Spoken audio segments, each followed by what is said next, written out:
Hi, this is Savio Rodriguez of the BJP.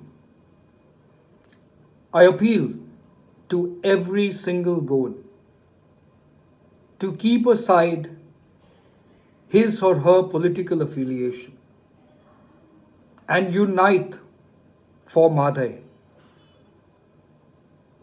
Mhadei is a lifeline to reportedly 43% of the population of the people of Goa.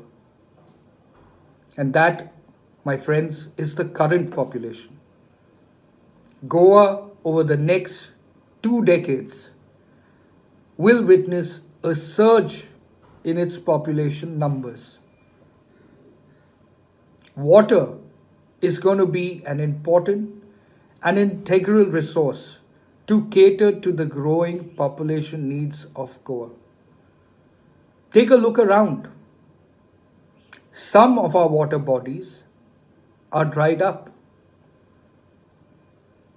Water could lead to being a scarcity. Therefore, it is essential for us to come together to ensure that Mhadai River is protected and preserved and conserved.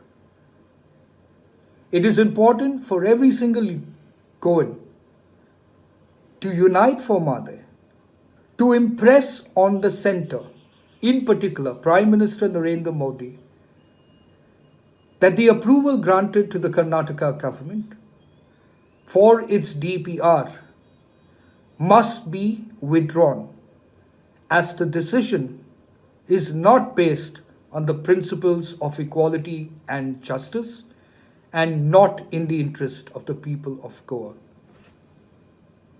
Unite for Mhadei, people of Goa, unite for Mhadei.